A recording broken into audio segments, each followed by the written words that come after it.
आप सब कैसे हो। आज हम लोग क्लास 10th का एक्सरसाइज 9.1 को सॉल्व करेंगे। 9.1 को सॉल्व करने से पहले बच्चों हम लोग बेसिक पॉइंट को पढ़ेंगे, फिर हम लोग एक्सरसाइज को स्टार्ट करेंगे। जो बच्चों इसमें फार्मूला यूज होने वाला है पहले उसको पढ़ेंगे। कैसे याद करना फार्मूला को बच्चों? पंडित बद्री प्रसाद हर बोले सोना चांदी तौले। तो सोना से हो जाएगा बच्चों साइन थीटा, ये हो जाएगा साइन थीटा, तो लिख सकते हैं साइन थीटा। चांदी से हो जाएगा तो कॉस थीटा, क्या हो जाएगा बच्चों? Cos theta. और तौले से हो जाएगा टैन थीटा, क्या हो जाएगा? Tan theta. फिर से एक बार रिपीट कर देते हैं। पी से पंडित बद्री प्रसाद हर बोले सोना। सोना का मतलब साइन थीटा, चांदी का मतलब कॉस थीटा, तौले का मतलब टैन थीटा। तो साइन थीटा का फार्मूला यहाँ से आ गया बच्चों पी अपॉन एच। क्या आ गया? पी अपॉन एच, पहला फार्मूला। दूसरा फार्मूला यहाँ से कॉस थीटा। कॉस थीटा का फार्मूला क्या बच्चों? बी बाई एच, तो लिखेंगे बी बाई एच। और तीसरा जो टैन थीटा, टैन थीटा का जो फार्मूला है बच्चों पी अपॉन बी। उसके बाद साइन का जो उल्टा होता है बच्चों कॉसेक होता है, क्या होता है? Cosec theta. तो इसको उल्टा कर देंगे, साइन का उल्टा होता है, तो साइन को क्या कर देंगे? उल्टा करेंगे। तो यहाँ से हो जाएगा एच बाई पी, क्या हो जाएगा बच्चों? H by P. पांचवा जो फार्मूला हो जाएगा कॉस का जो उल्टा होता है सेक थीटा होता है, तो यहाँ पे लिखेंगे कॉस थीटा का उल्टा होता है, तो कॉस को उल्टा करेंगे तो एच अपॉन क्या आ जाएगा बच्चों? बी आ जाएगा।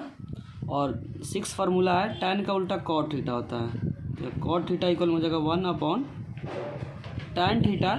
इसको उल्टा करेंगे तो हो जाएगा बच्चों बी अपॉन पी, हो जाएगा बी अपॉन पी। इतना कंसेप्ट ध्यान में रखें। उसके बाद हम लोग थीटा को याद करेंगे। इसमें 2 थीटा बहुत इंपॉर्टेंट है, एक तो बच्चों साइन है, दूसरा क्या है? कॉस, और तीसरा टैन है। 3 को याद करेंगे बच्चों। जो थीटा का स्टैंडर्ड रिजल्ट होता है 0 डिग्री, 30 डिग्री, 45 डिग्री, 60 डिग्री और 90 डिग्री। पहले हम लोग साइन का पढ़ेंगे। साइन 0 होता है, ध्यान रखें। साइन 30 का जो रिजल्ट होता है 1/2, साइन 45 का जो रिजल्ट होता है 1/√2, और साइन 60 का जो रिजल्ट होता है √3/2, और साइन 90 का 1 होता है। जिसमें से ये दोनों बहुत इंपॉर्टेंट है, बार बार यूज होगा। 30 डिग्री, 60 डिग्री और 45 डिग्री। 3 को अच्छे से याद करें। कॉस में क्या करते हैं बच्चों? जस्ट उल्टा कर देते हैं। कॉस में क्या करते हैं? लास्ट का फर्स्ट कर देंगे, लास्ट का फर्स्ट, सेकेंड लास्ट का सेकेंड नंबर पर कर देंगे, और बीच का तो सेम ही रहेगा। सेकंड का सेकंड लास्ट हो जाएगा, फर्स्ट का क्या जाएगा? लास्ट हो जाएगा। टैन थीटा में हम लोग क्या करते हैं बच्चों? दोनों को आपस में क्या कर देते हैं? डिवाइड कर देते हैं। टैन में क्या करेंगे? दोनों को आपस में डिवाइड करेंगे। 0 को अगर 1 से डिवाइड करेंगे तो 0 आ जाएगा। जब इन दोनों को डिवाइड करेंगे तो 2 कैंसिल हो जाएगा, 1/√3 हो जाएगा। जब इन दोनों को डिवाइड करेंगे सेम है तो 1 आ जाएगा। जब इन दोनों को डिवाइड करेंगे 2 कट जाएगा, √3 आ जाएगा। और 1/0 क्या होता है बच्चों? अपरिभाषित होता है। क्या होता है? अपरिभाषित। अब इसमें बता देते कौन कौन सा जो बार बार रिपीट हुआ क्वेश्चन में, उसको अच्छे से याद करें। एक तो टैन का 30 डिग्री का और 60 डिग्री का, ये दोनों को स्टार लगा ले बच्चों। ये बार बार यूज करेंगे हम फार्मूला में, इसलिए अच्छे से इसको याद कर ले। इसमें ज़्यादातर क्वेश्चन हम लोग यूज करेंगे टैन 30 या टैन 60 डिग्री, या साइन 30, 45 और 60 डिग्री। इसको अच्छे से याद कर ले। अब इसके बाद हम लोग क्या करेंगे? एक और थ्योरी पढ़ना, उसके बाद हम लोग एक्सरसाइज को स्टार्ट करेंगे। अगला जो कंसेप्ट है बच्चों इसमें, अगर हम किसी नीचे से किसी चीज़ को देख रहे हैं, क्या बोले? नीचे से किसी चीज़ को देख रहे हैं। सपोज दैट यहाँ कोई चीज़ हम यहाँ से देख रहे हैं, तो कुछ जो एंगल बनेगा, नीचे से जब किसी चीज़ को देख रहे हैं, यहाँ से हम देख रहे हैं यहाँ पे कोई टावर है बच्चों। इस टावर को देख रहा है। जब भी बच्चों नीचे से ऊपर की तरफ देख रहा है, ध्यान रखें, नीचे से ऊपर की तरफ देख रहा है, जो एंगल बनता है उस एंगल को बोलते हैं बच्चों उन्नयन कोण। क्या बोलते हैं? उन्नयन कोण।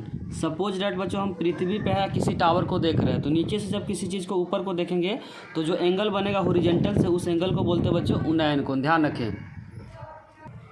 अगर बच्चों हम ऊपर से किसी चीज़ को देख रहे हैं, मान लो हम छत पे है और छत से किसी चीज़ को देख रहे हैं, यहाँ से जो एंगल बन रहा है बच्चों, सपोज डेट हम छत पे या छत से किसी चीज़ को देख रहे हैं, ज़मीन पे कोई चीज़ है उसको हम देख रहे हैं, तो वहाँ से जो एंगल बनता है बच्चों उसको बोलते हैं अवनमन कोण। क्या बोलते हैं? अवनमन कोण। अवनमन कोण।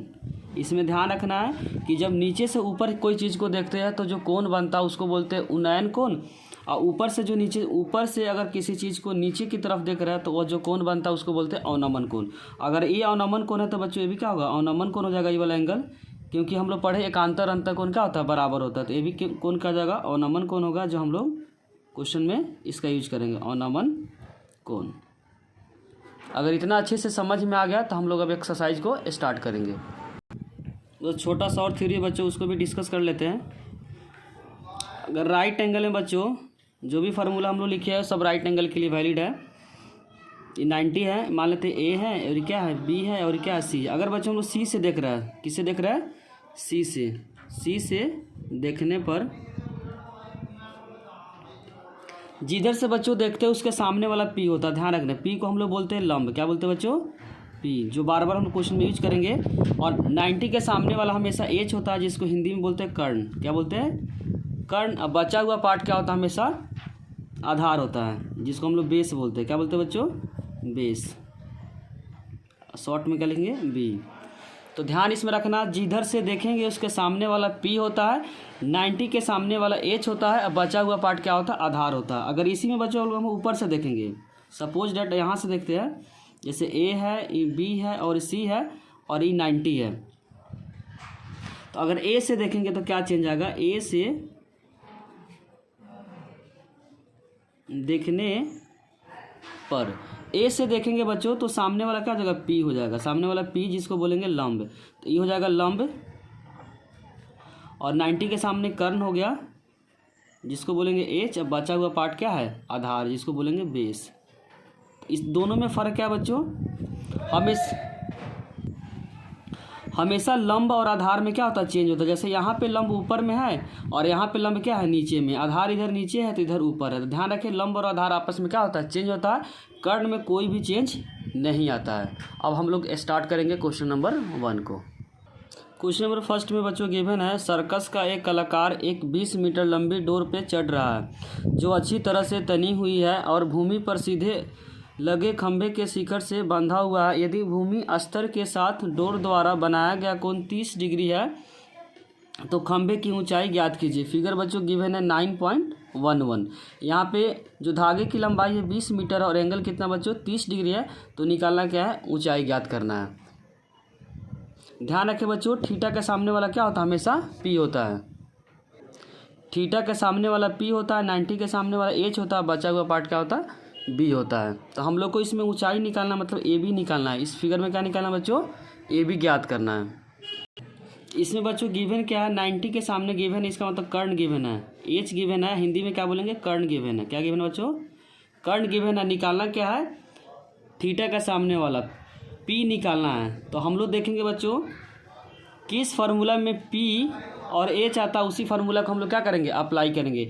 इसमें हमेशा ध्यान रखना है क्या निकालना है और क्या दिया हुआ है। तो इसमें निकालना क्या बच्चों, पी है और दिया क्या, एच है।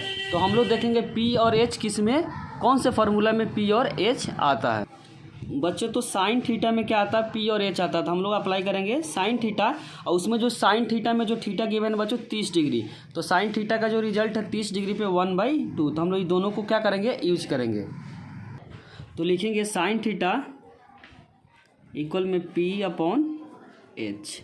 पी क्या है बच्चों, पी होता है थीटा का सामने वाला। तो थीटा का सामने वाला पी कितना है, ए बी है। तो लिखेंगे ए बी, और एच होता है 90 के सामने, और 90 के सामने क्या है, एच गिवन है 20। और साइन यहाँ पे एंगल कितना बच्चों, 30 डिग्री। तो यहाँ यूज करेंगे साइन 30 डिग्री इक्वल में ए बी अपॉन 20, और साइन 30 का जो रिजल्ट होता है 1/2। तो यहाँ यूज करेंगे 1/2 इक्वल में ए बी डिवाइडेड बाई 20। उसका हम लोग क्रॉस मल्टीप्लाई करेंगे तो यहाँ से हो जाएगा 2 AB इक्वल में हो जाएगा 20। तो यहाँ से ए बी निकल के आ जाएगा बच्चों 20 डिवाइडेड बाई 2 10 मीटर। तो जो ऊंचाई आ जाएगा बच्चों 10 मीटर। तो फर्स्ट का करेक्ट आंसर हो गया 10 मीटर।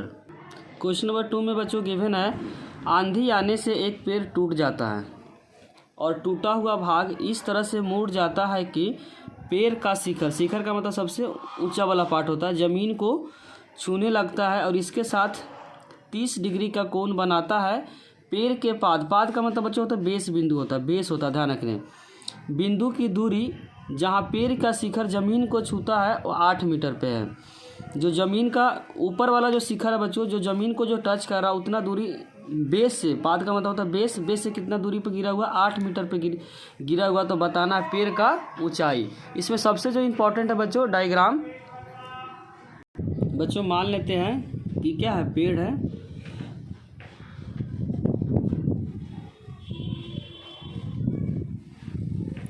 और यहाँ आंधी आने के बाद ये वाला पार्ट बच्चों क्या हो जाता है, टूट जाता है। ये वाला पार्ट टूट कर क्या होता है, नीचे आता है, क्योंकि बोला हुआ कि आंधी आने के बाद ऊपर वाला पार्ट टूट कर नीचे गिर जाता है ज़मीन को। जहाँ पे इस वर्ड में बच्चे बोला हुआ पाद, पाद का मतलब बेस बिंदु से कितना दूरी पे है, 8 मीटर पे। तो हम लोग बनाएंगे 8 मीटर पे है, और जहाँ पे टच करता है उसका एंगल जो बन रखा है बच्चों 30 डिग्री बन रखा है। कितना बन रखा है, 30 डिग्री बन रखा है। तो हम लोग को फाइंड करना है पेड़ का ऊंचाई। तो बच्चों पेड़ का जो ऊंचाई यहाँ से लेकर यहाँ तक क्या है, पेड़ की ऊंचाई है, यही हम लोग क्या करना है, फाइंड करना है। तो इसको मान लेते हैं बच्चों ए, इसको मान लेते हैं बी, इसको मान लेते हैं सी, और इसको मान लेते हैं डी। तो पेड़ का जो ऊंचाई हो जाएगा बच्चों ए डी, हम लोग क्या करना है, फाइंड करना है। ए डी क्या करना है, फाइंड करना है।